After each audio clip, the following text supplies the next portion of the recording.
Hey guys, welcome to vteachacademy.com, and here in this presentation we are going to discuss few examples on trigonometric identities.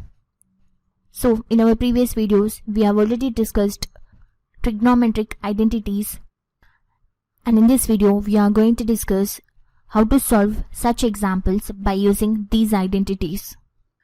So here the given example is: show that tan square theta plus tan to the power 4 theta is equal to secant to the power 4 theta minus secant square theta.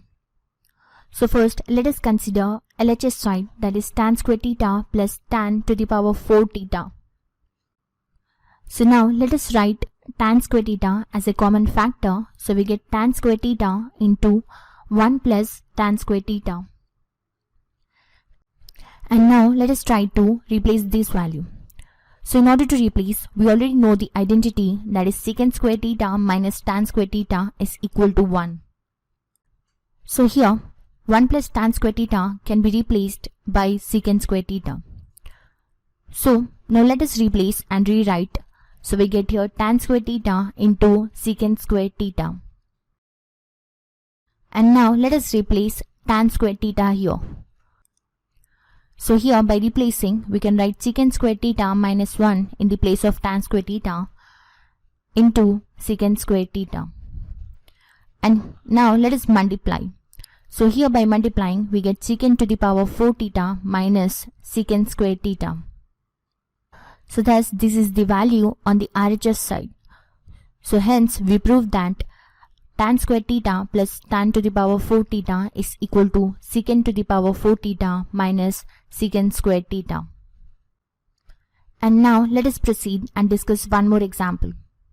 So here the given example is: express all trigonometric ratios in the form of secant theta. First let us start with a trigonometric ratio sin theta.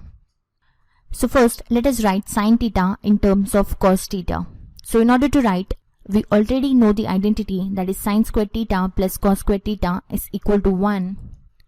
So here we can write sin theta is equal to under root 1 minus cos square theta. So here we already know that cos theta is equal to 1 by secant theta. So now let us write cos theta in terms of secant theta.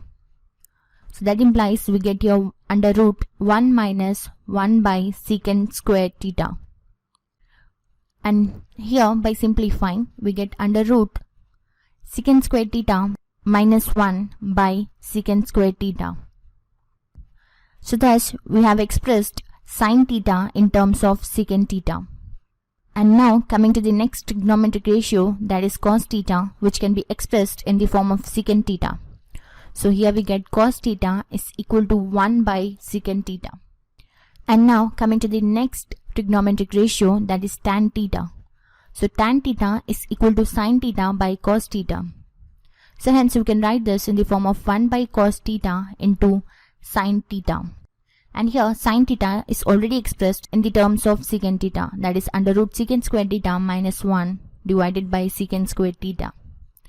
So that implies we get here secant theta, which is the value of 1 by cos theta, into under root secant square theta minus 1 divided by secant theta. And here secant theta gets cancelled both in the numerator as well as in the denominator.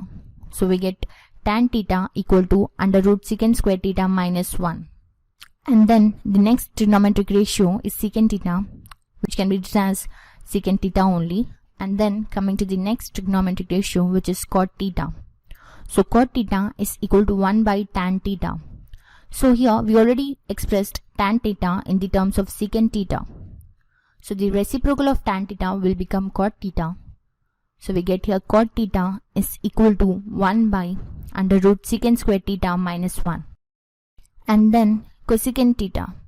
So cosecant theta is equal to reciprocal of sin theta. We can write this as 1 by sin theta. So hence we can express this as secant theta divided by under root secant square theta minus 1. So thus we have expressed all the trigonometric ratios in terms of secant theta. So this was a basic introduction on how to solve such examples using identities. Hope you understood the concept. Do like and subscribe to vtishacademy.com. Thanks for watching. Have a nice day.